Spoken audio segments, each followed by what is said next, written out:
Thank you. I am so excited to be here. And I was wondering, when am I going to be here? I was like, it is time already. Thank you for having me, No, thank Chelsea. you for coming. Which do you prefer, saving people's lives or music? Oh my goodness. Mm-hmm. Wow, what a very blunt question. Do I have to choose? Do I I have mean, to it's up choose? to you. You can just. I really love music. I really do. So it's going to forever be something that's going to be a part of me. Mm. I think sometime in my career, when I'm a doctor, I might not be practicing anymore, Yeah. but that doesn't mean I don't want to save lives, in some Yeah. sense. So I think that musically, anyways, somehow I kind of save lives. I Mm-hmm. hope I do. I get testimonies. You People do. tell me that, the song is hitting the spot. So in a sense, yeah, I'm doing it in both careers. Okay. I thought you would say you couldn't decide because you love people so much. Well, that is also a thing. I mean, I make music for people. So, Mm. if you do something for people, that means you consider them close to your heart. That is true. Mm. Do you work as a doctor on a daily basis? On a daily basis, yeah, most of the time. I think 6 days out of 7, Mm-hmm. I'm working as a doctor. So, yeah, yeah. Have you ever been in an incident where a patient has been in shock when they found out who's treating them? Do you have a memorable incident as well? Oh, yeah, I do. Well, there was a patient that I was working with or working for, Mm. because we are civil servants. Mm. And he was like, "You really look familiar." And I was like, I really don't know what you're talking about. Yes. That's my cue. If I was like, I don't know what you're talking about. But then later on, he's like, "No, man, I think I removed my mask just to, like, Yeah. and he's like, "Lioness." And I was like, "Yeah, it's me." And he's Yeah. like, "Man, I listened to," and I said, "Oh, so you're not sick anymore?" Yes. But yeah, no, it happens quite often. Oh, Yeah, okay. yeah, it does. Both your parents were academics and medicine runs in the family. Mom Mm-hmm. was a doctor. Is that why you chose to do it? So both my parents actually are doctorate holders. So they're both doctors in their respective degrees. My mother was a doctor of law, educational law, and my father of oh my goodness, He was doing something. human resources. I think Okay. along the lines, yeah, it's human resources. So that really wasn't really the reason why I started. I honestly, to be honest, I started because it was a new thing. The School of Medicine was really new, and my mom was like, you have good grades, just try it out. So it was never really like, oh, I want to be a doctor. I never really knew what I wanted to be, career wise. So yeah, I think I just ran through it all the way till the end. Wow. Yeah, I know. So you stick through it, just like, you know what, I Yeah. started this. Okay, And let's finish it. finish Yes, that I'm a big advocate on starting what you finish. Finish what you started. Started Yeah, what I'm you. still learning that. You lost your mom to ovarian cancer recently. That had a huge impact on your life. Yeah. How did you pick yourself up from that? Whew, I mean, I'm still picking myself up off the ground, just going through major milestones like, having a baby, getting married. These are moments where you really need your mom. And so it hits me in waves, really. But I think that it was a lot of social support Yes. that I had for my sister, my father, my partners. But it's something that you will never really get used to, Yeah. know. It's not. It's something that will never just settle and be like, it's fine now. Like, my honest answer is I'm still picking myself off the ground. I really wish that she was here to even help with the baby, or just give me advice about things. Yeah. Because she passed quite young, or when I was at a point of, like, my career was just about to pick off. But yeah, I'm grateful that she gave me lessons and principles that I use now. Yeah. Yeah. And do you think she would be proud of I hope. of you if she was able to see your daughter? I think she can. I feel like Yeah. you just feel You those do. people that have gone still, like Yes. the spirit in their presence. Absolutely, I'm big on spirituality, Me so too. I definitely feel her, and I not see her, No, you just feel but I like feel, the energy, I feel the energy, and I almost want to say I see her, but I do see her in my daughter, and I do see her when I look in the mirror. So it's comforting somehow. Okay. Was she a big part of your music career? Like a big supporter? Yes, she was actually. In the beginning, she was like, "No, school, school, school." Yeah. But once I had like good grades, she was like, "Okay, what am I really fighting? The child is doing good, so let me, indulge and give her a chance to just enjoy what she does with extracurricular activities." And I think, yeah, Yeah. Okay. she was happy.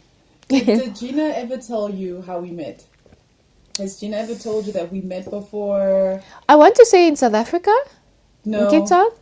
No, No. And she was actually one of the people that really changed my life. really. Yeah, we met What? at a festival in 2014. Mm-hmm. It was like Sugar King was having these color parties. Okay. And she approached me. She was like, "Are you a model?" And I'm like, "No, I'm not." Okay. She's like, "You should really do modeling. When you come to Cape Town, come look for Full Circle and you will look for Gina and then you just tell them that I sent you here." Oh, lovely. And I was just like, what? This was so crazy. And that time I was like grade 12, so I didn't really think about it as much. And then I think I saw her again somewhere. I don't know if it was here in Cape Town. And I was like, do you know that you changed my life? And I was already signed in Cape Town, I think, by then. And she was like, you see, I told No, girl, you. yeah. That's so sweet. No, she didn't tell me. I'm going to ask her. Yeah, no, she never told me.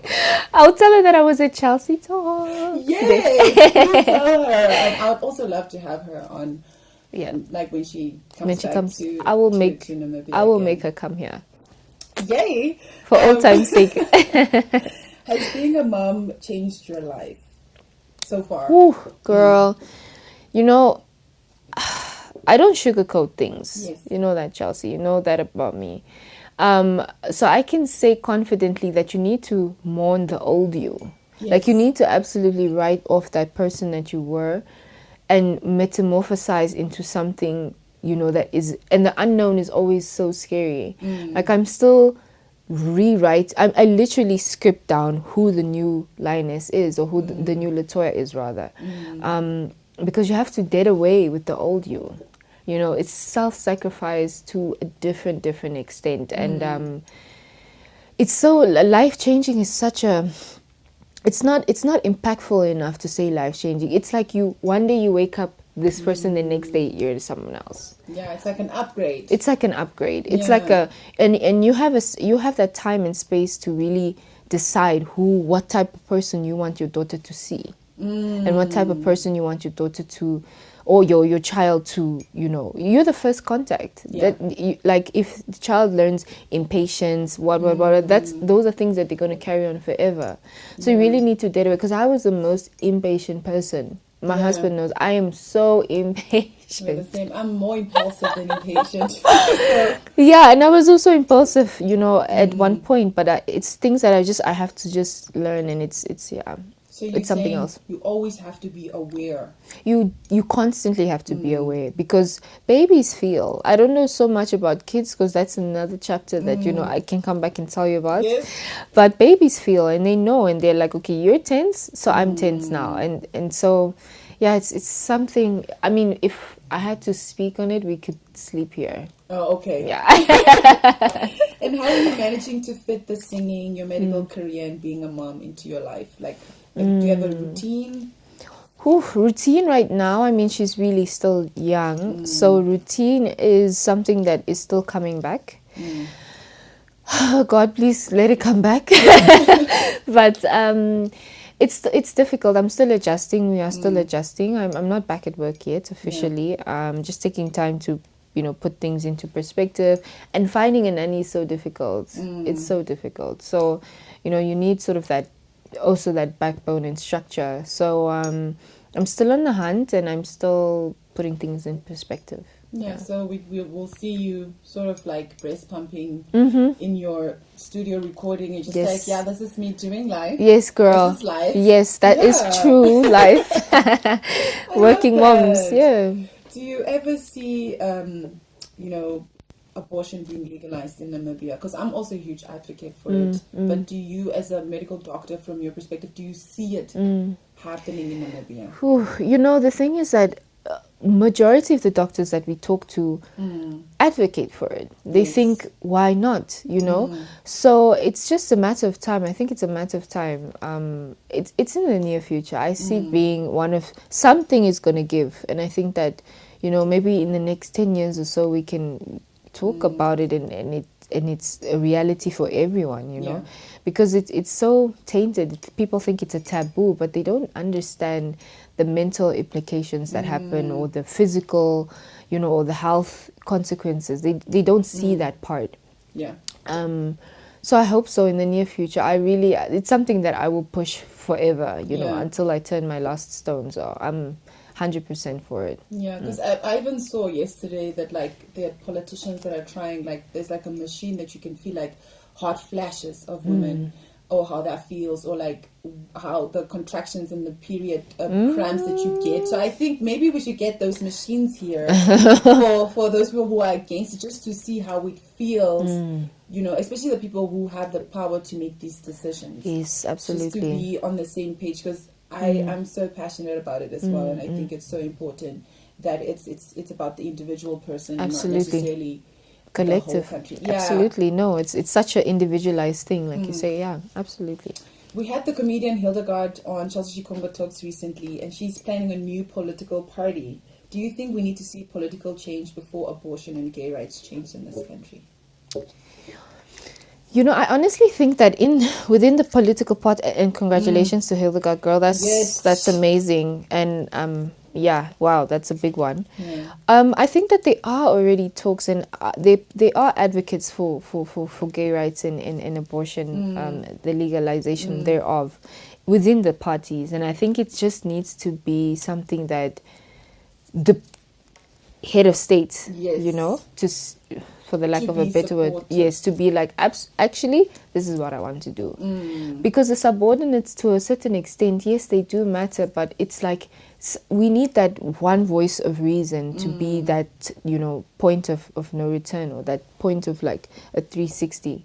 So I don't think that everyone, the political, you know, individuals are like, no, we don't want it. I think that there's a little bit of friction between two groups. But I'm really hoping that Hildegard's party makes a change. Me too, because she's saying it's going to be more about inclusion, really. Just really representing everyone, and not necessarily being like, okay, it's about this. It's just about including everyone. No, it's really important. Was it easy as a woman starting professionally in the business, whether it's like in medicine, in music, especially in music, because you are a rapper? No. Well, you know, it was one of those things where it's still such a big struggle, you know, it's still such a big struggle. And it comes to a point where you have to decide who you're going to work with, just because you know that this person is so backward thinking, and this person, you know, and it's so exhausting. But everyone knows me in studio. I don't play games. There's no talk about nothing except the music, and they know that about me. And I had to put my foot down, and it's been like, I've been in the music industry for like 15 years and 6 years professionally. So it took a long time for me to put my foot down and say, this is not going to slide, or I'm not going to allow this in the studio session. And I know a lot of women, you know, in rap who struggle with that. And even in medicine, it still exists where the male, whether it's a male nurse, they will just say that's a doctor and think you're a nurse. And I'm not talking down. I'm not talking down on any health professionals, but it's still that sort of friction still exists in any type of profession. And it's so sad, because I mean, the world is so forward right now. The technology, everything that we have is just so advanced, but like the human mind, unfortunately, it's one of those things. We need to tap into that more, I guess. Where do you see your music career going? You know, Chelsea, I have had thoughts of, you know, quitting music and you really working towards something a little bit more long lasting, in a sense, like, you know, starting my own record label and getting, you know, performers on there, or recording artists on.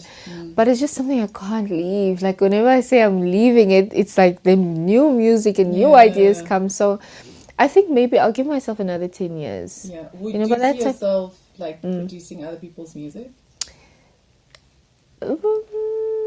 I haven't thought about it. Yeah. I think that's something that I'll think about. Yeah, but I definitely do want to be involved and in production and music production and videography and stuff for other people.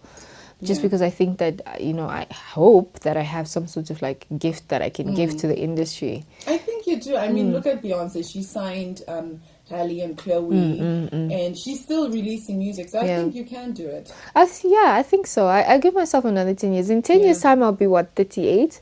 Ooh. 10 years time. I don't even know. I remember 2012. Somebody told me 2012. We have like, no way. We were supposed to. The world was supposed to end in 2012. Yeah, remember? yeah, no, girl. So it was real. Yeah, I think you would do it. Thank you. I'm very excited to see Thank you. everything, and I'm also just excited to see what you're currently doing right now. So thanks, babe. Congratulations to you. Thank you. You've done a lot of musical collaborations. Is there an artist that you would love to do a collaboration with locally or internationally? Internationally, I'm such a big critic. Like I criticize myself so much, and I believe that I need to be at a certain point for myself for me to sit with other people. Okay. That's just because I think, not that I'm not good enough, just because I know that I have so much more to add to my careers. Okay. In a sense of just like quality, So internationally, honestly, I think a really good collaboration would be someone like Steph London or Miss Banks or something, because that might make sense in the near future. Yes. But ultimately, Wizkid. Yes. Oh my goodness. Imagine that. Yeah. But I think I still have a lot of work to do and a lot of research to do before I reach that level, and I can, have this similar conversation in terms of music. Yeah. Yeah. So okay. I also see you having a song with City Girls. That could be something. Well, although they are quite intense. They are quite intense. But I mean, if you ever want to do, like, how Beyonce, when she did Drunk in Love, she was like, I just wanted to do something that is partition. She was just like, I just want to curse in a song. Yeah. No, it's like that. That's creative freedom. Yeah. So yes, definitely. I think that could be something. Okay. Is there an artist that gives you inspiration? That not necessarily look up to, but just somebody that you draw from a lot? Wow. So there are different elements really into, like, I'm going to say Beyonce because I'm not really a Beehive. Beehives. Yes, I'm not part of that. Stan, Sorry, I'm not a Beyonce stan, but I absolutely admire her work ethic and her performance ability. I mean, that's what me and my personal trainer, we're trying to, push myself so that I'm able to do a full hour set and not be, exhausted. And I mean, that is so extremely difficult. Yeah. And even what Gaza did recently, where, he had these 5 shows, it's unheard of. It really is, in the sense that, like, you're doing a 30-minute show and you're going back to back to back to back. Like, my voice was gone. Wow. Like, off my performance, my voice was gone. I couldn't even, like, perform, one other song. Yes. But just to go back, it's about endurance and also about work ethic and about performance ability. And I think that's what I really draw from her, Beyonce. Yeah. But yeah, so like I'm saying, there are different elements, and I think that's something I can say off the top of my head. That is really what I admire about her. Did you enjoy the performance that you did at Brewers with the Gaza and Friends? I did. Yeah. Although I was really conscious about my outfit because I'm a mom. Okay. Also, you were so my size. Okay. Yeah, my size was just much bigger than I anticipated. Oh, okay. Anticipated. So I'm dancing. I'm like, oh my goodness, this might pop out, and I might be Janet Jackson. But didn't you wear like a? Girl, I did, and it's clearly not the same size. Yeah, because I mean, this is probably too much information, but I wear nursing bras. So when I put on a boob tube of mine, it was like I was like, okay, well, this doesn't really fit, and I can't wear my nursing bra. So I was a little bit subconscious about that, and I kept turning around like, Yeah. Getting back, but yeah, no, I really enjoyed it. It was something so fun, and just to have my husband and his friends there. And it was one of the biggest shows that I did since COVID hit, so I was really excited. I was excited. I'm always excited to see you. Go, I saw you, and I was like, "Thank you, Chelsea." Yeah, I remember you came from up, down, from up, and I was like, "Ah, man, this girl has a heart of gold." You could have decided to stay up and be one of those. Yeah, but, no, I am one of the realest. Like, I love being on the ground. I love being in general. We know that. No, we can see you, and we love you and appreciate you for being real. Congratulations on recently getting married. Would you say you're still in the honeymoon phase? Yes. Did you go on the honeymoon though? Did I? Did you? Did I? Man, I have so much amnesia. I don't remember if we had a honeymoon. But I know that we were supposed to go to Switzerland, and then they had this COVID thing, and then it was the end of that story. And you were pregnant. And I was pregnant, and it just wasn't working out. But we're definitely going to go, because we are celebrating the actual ceremony the end of the year. So a lot of people are confused. Are you married? Are you not married? Are you having kids? Are you still pregnant? Are you But I love how you're confusing us. Love it. I'm like, it's my business. Yes. But yeah, no, the ceremony is towards the end of the year. So the honeymoon is the actual white wedding. Wow. Yeah. Okay. Yeah, girl. I'm very excited. I'll be sleeping on your story. Just looking at the content that you'll be giving us. But yeah, okay. You use the N word a lot in your music, as do a lot of rappers. Yeah. Do you think that using that word in music normalizes it, especially for white people who think it's okay to use it in daily language? I think, wow. I mean, like your point of view from, like you said, because, okay, I also feel like you are allowed to have that expressive, creative freedom to use the word. So, like, from your perspective, what do you... Wow. I haven't had this conversation in a while. No, really. I honestly... Okay, well, first of all, the actual translation of the word means black. Yes. Right? And certain lingo, especially in the rap culture, there's certain lingo we can use, and certain things that are acceptable, and that's what's ours. That's what makes a culture. So not anyone out of a pop artist won't come and be like, oh, but that's offensive, because I make rap music. You understand what I'm saying? So I will just really honestly, I don't want to go into race or what. But it means black. We've been using it for centuries, and that's what's ours. It's our imprint. It's our identity. It's not supposed to be abrasive in any sense, or it's not supposed to be an insult. It's just part of the lingo. Okay. I'm gonna put it there. I agree with you because I feel like if people can say other curse words, it should also be questioned. Yeah, but I don't think it's a curse word. I think they just black it out because of the connotation that it had historically, but I don't think it's a curse word. I really don't. But it's going to be different when somebody else of another, Yes, so because it's not part of their culture. It's not part. It can be part of their history, but it's not part of their culture. Yeah, so it's not something like it's like an imprint for them. It's it's really off for them to use that word because there's no connotation except the one that we know that was in like. Brainwashed into yes, and it was insult, like an insult in that sense. You understand? Yeah. So. Okay. What are the little things that Mr. M does for you that makes you see he is a huge supporter of your careers?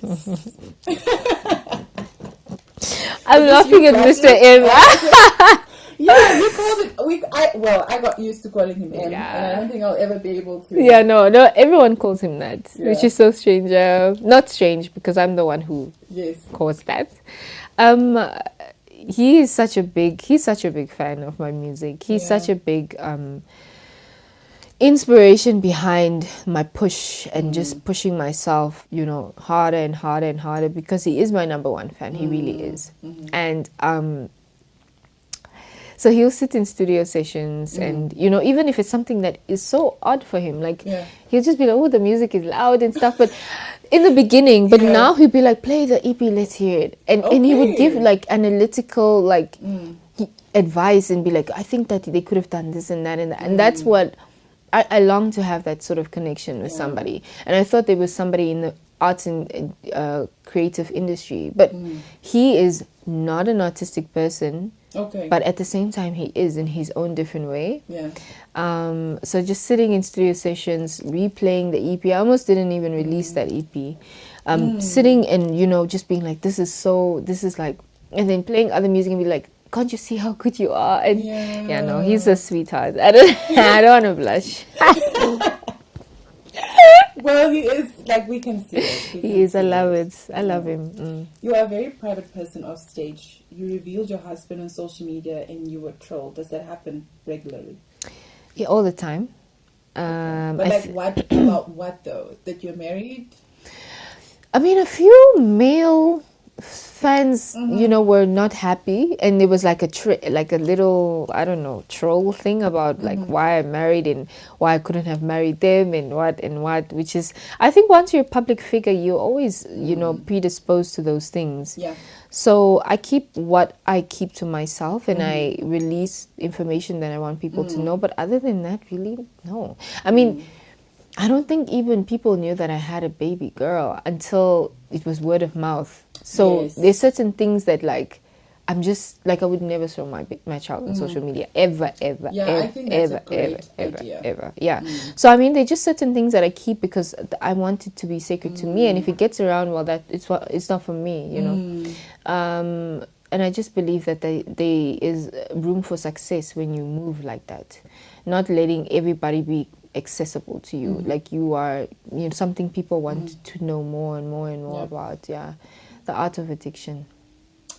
I understand what you mean because I have been trolled since my crowning, so I understand completely what you mean, and I'm also just like, I'm just gonna let it be what it is. No, you do, because all those pictures were taken when I was not even aware of it. So in most countries that could be a crime, but I'm just like, I'm just gonna let it go and be happy. Yeah, no, you will never win. You don't win with the internet. You just don't.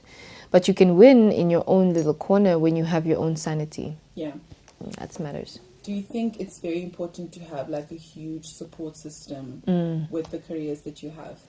Absolutely, because I mean, being a doctor is absolutely draining, and then, you know, being a mom, I consider career is absolutely draining, and then also being an artist, you know, in the public eye is just, it's a whole nother other story. So I have my circle and people I've moved with since, and friends come and go, and you know, some people remain, and I'm happy for that. Okay. So where did you meet M? Where did I meet him? How did you meet? What did he say? What was his pickup line? And you were like, oh my god, this is so corny. No, so Miguel and I actually, we went to school together, primary school. Wow. Yeah, we know each other since then. So people are like, oh, no, we know each other since then. Yes.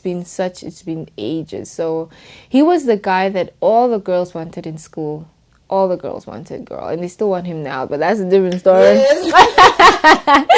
So he was one of those guys where all the girls wanted, and I was just like, just looking and saying, wow. Yeah, must be nice. Must be nice. Yeah. You know, and so we met again, how many years ago? Maybe 4 years ago we met again, and we were chatting. I mean, I was like not even interested, he wasn't even interested. It was like he just came back from Europe, you know, and so we were hanging out with everyone, and I don't even know. It just happened. Oh my god, how can I? Wow, I'm blushing. Yeah, it just happened. We started talking, and we just catching up, like, oh man, we went to school together, how have you been? And then, oh, baby, and then But then how did you realize, you were like, oh my gosh, I have feelings for this man? Like, when was that? Like, was it like already, were you guys already dating, or were you guys still just friends? We were still friends, but what was so authentic, it was that we were really friends, and we are still friends. Like, he's like, we're best friends, you know. And I think that the basis of everything was friendship, because I could laugh and laugh and laugh and laugh about him. And I told him in the beginning that, you know, I remember, actually, I'm going to share this with you guys. I remember where he would come over to my flat, And then I'll say, okay, well, 9 o'clock, I don't allow boys in my house. If you're not my partner or anything, you have to go. And so he would be like, oh, really? Can't I say? And then I said, no, not even 5 minutes past 9. And then the moment I found out that I was really into him was when it was like 10 o'clock, and he's like, oh my God, it's like 10, it's not 9, like I have to go. And I was like, no, you can stay. You can stay over for like a couple of hours, but you can't sleep over. Yes. So then that's when I was like, okay, man, this is the person. I'm a hopeless romantic, so I love love Girl, stories. I'm so soon. You're very coy about your age. You try to keep it a secret, although a publication revealed recently that you were 25. Is that true? I am not 25. My goodness, I wish I was 25. I was even like, Lioness is 25. Girl, Yeah? no, I'm 28. I'm turning 29. I'm old. I'm an So old you're girl. 30 really, really soon? Girl, next year, yeah. I think people confuse. I don't know why they're confusing my age. I've seen publication 26, 20, 25, 27, and I was like, okay. Well, no, girl, I'm old. Okay, maybe they're trying to keep you young, which is good. I love that. Yeah, let them think.